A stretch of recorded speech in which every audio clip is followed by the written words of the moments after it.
বৃহস্পতিবার রাত ৯টা নাগাদ তমলুক শহরে হাসপাতালে বেওয়ারিশ ডেড বডি পোঁতার জন্য গর্ত খোঁড়া নিয়ে এলাকার মানুষের বিক্ষোভ। তমলুক শহরের ১৮ নম্বর ওয়ার্ডের রূপনারায়ণ নদী তীরবর্তী এলাকায় বৃহস্পতিবার বিকেলে ৩টি বড় বড় গর্ত খোঁড়া হয় প্রশাসনের পক্ষ থেকে। সাধারণ মানুষ জিজ্ঞেস করলে যারা গর্ত করছিলেন তারা বলেন যে এখানে পিকনিকের জন্য গর্ত খোঁড়া হচ্ছে। বিভিন্ন সূত্র থেকে এলাকার মানুষ জানতে পারেন যে এখানে Tamralipta government medical college and হাসপাতালে বেওয়ারিশ শতাধিক ডেড বডি পোঁতা হবে, সেই কারণেই গর্তগুলো করা হয়েছে। এরপর এলাকার মানুষ ক্ষোভে ফেটে পড়েন এবং তারা এই গর্তগুলি বন্ধ করার উদ্যোগ নেয়। এই গর্তগুলি বন্ধ করতে শুরু করলে তমলুক থানার পুলিশ আসে বাধা দিতে।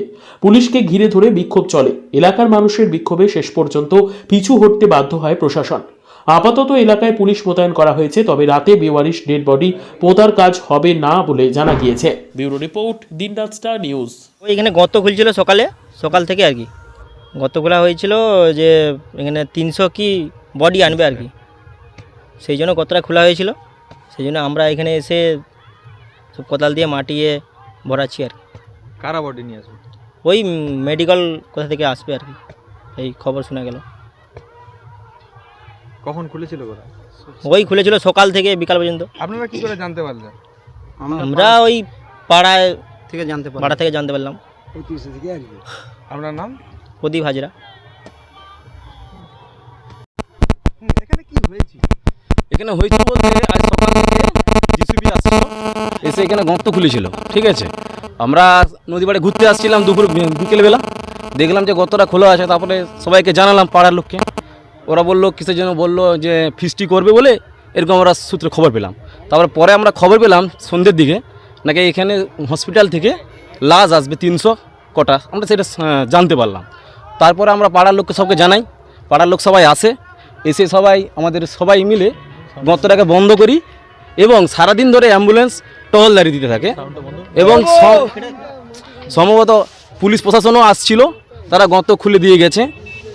রাত্রে নাকি লাশটা এখানে গাড়া হবে, সেটা আমরা খবর পেয়ে আমরা সবাই পাড়ার লোক এসে আমরা এটা বন্ধ করি। কেন বন্ধ করছেন? কেন?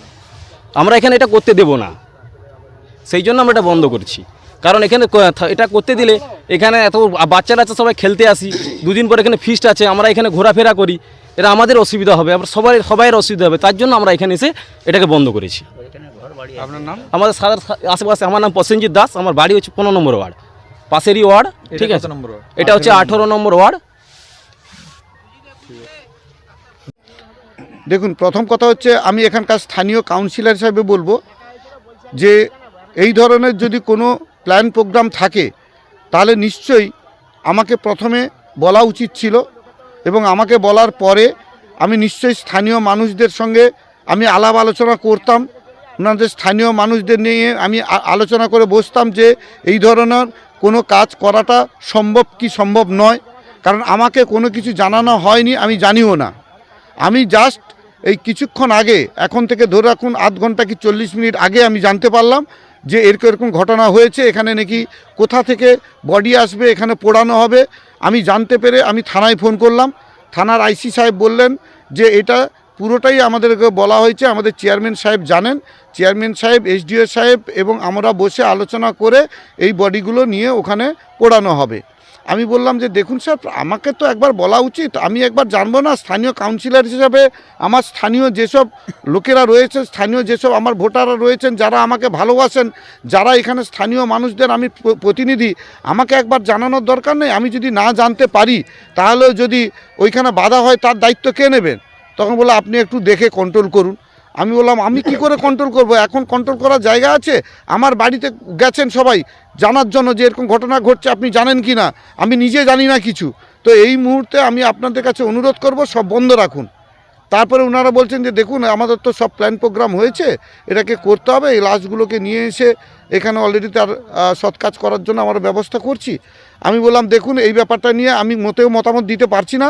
স্থানীয় মানুষরা যতক্ষণ না ওদেরকে নিয়ে আলাপ আলোচনা হচ্ছে ততক্ষণ পর্যন্ত আমার কোনো মতামত নেই এইসব করার জন্য। বিরোধী কাউন্সিলর, বিরোধী দলনেতা মিউনিসিপ্যালিটি, উনি বলছেন যে উনি সব জানেন, মানে এই ওয়ার্ডের যে কাউন্সিলর, মানে আপনি সব জানেন, আপনাকে না জানিয়ে কোনোভাবে বিরোধীদের সম্পূর্ণ ভুল ধারণা, ভ্রান্ত ধারণা। ওরা তো সব সময় কিছু না কিছু একটা জুড়িয়ে বলতে থাকেন। যদি তাই হতো তাহলে আমি স্পটে এসে আমি সবার কাছে এটা বলতাম না যে এটা আমি জানি না। পুলিশ প্রশাসনকেও আমি বলেছি, আপনাদের মাধ্যমেও বলছি, আমি যদি জানতাম তাহলে নিশ্চয়ই আমি সত্য কথাটাই বলতাম। ওনাদের মতো তো মিথ্যা কথা আমি বলি না, আর ওনারা সবসময় মিথ্যের ভাণ্ডারে বসে থাকেন আর মিথ্যা কথা বলতে অভ্যস্ত, তাই ওনাদের কথায় আমি কর্ণপাত করি না। আপনার নাম? আমার নাম কানাইলাল দাস, আমি 18 নম্বর ওয়ার্ডের কাউন্সিলর। কি হয়েছে বলতে, সকালবেলা নাকি দুপুরবেলার দিকে 3খানা বড় বড় গর্ত খোঁড়া হয়েছে। তখন জানাতে বললেন ওনারা, কর্তৃপক্ষ যারা ছিলেন তারা বলছে এখানে নাকি ফিস্ট হবে। কিন্তু সন্ধ্যাবেলায় দেখা গেছে অ্যাম্বুলেন্স সহ কিছু লোকজন এখানে এসে উপস্থিত হয়েছেন। সঙ্গে সঙ্গে এখানকার কিছু নাগরিক অধিবাসীরা তারা বলেছেন এটা কিসের জন্য, এবং তৎক্ষণাৎ আমি আমার এখানকার যিনি রয়েছেন আমাদের দেবাশিস ভাই, উনাকে আমি খবর দিই এবং খবর জানিয়ে উনাকে জিজ্ঞেস করি যেখানে কি হয়েছে। উনি এসে এখানে যেটা বললেন যে যত বেওয়ারিশ লাশ গত 3 থেকে 4 বছরই ধরে, সেই বেওয়ারিশ লাশ এখানে নাকি সেখানে দাহ করা হবে। এটাই হচ্ছে আজকের মানে কিন্তু এটা কিভাবে হয়, এটা কিভাবে সম্ভব? এরকম মানে জনবহুল এলাকায় যেখানে নাগরিক বৃন্দরা রয়েছে, অধিবাসী বৃন্দরা এখানে বসবাস করে, তো সেই হিসেবে এখানে কিভাবে সিদ্ধান্ত নেয় সেটা তো মানে ভাববার বিষয়। মানে ওনারা এখানকার মানুষজনদেরকে যে কি ভেবে নিয়েছেন সেটাই তো মানে সব থেকে বড় আশ্চর্যজনক ব্যাপার। আপনারা কি চাইছেন?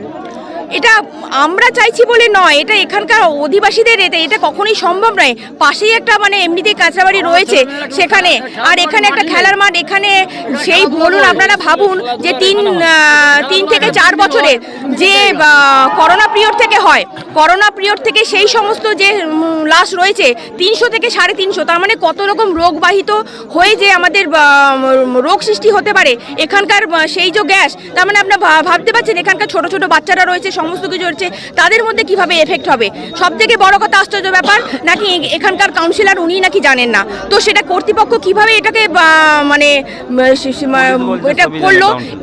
আবার পুলিশ বলছে নাকি উনি নাকি সমস্ত কিছুই জানেন।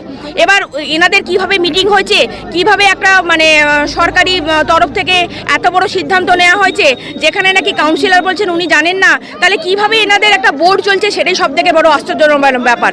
তার মধ্যে আজকেই নতুন ইলেকট্রিক চুল্লি যেখানে আজকে উনি উদ্বোধন করলেন, ফিতা কাটলেন, তো সেই ফিতার মাধ্যমে এতগুলো বেওয়ারিশ লাশকে সেখানেই উনি এই ফিতার মাধ্যমে কেন সেটাকে পোড়ানোর ব্যবস্থা করলেন না? কেন শুধু এখানকার এই এতজন মানুষকে এখানে হ্যারাসমেন্টের সৃষ্টি করতে হলো? এই ব্যবস্থাটা কিসের জন্য? সেখানে যদি সময় লাগতো, হ্যাঁ যেটুকুনি লাগতো, সেখানেই উনি এই ব্যবস্থাটা করতে পারতেন। আচ্ছা, পুলিশ কি বললো এখন?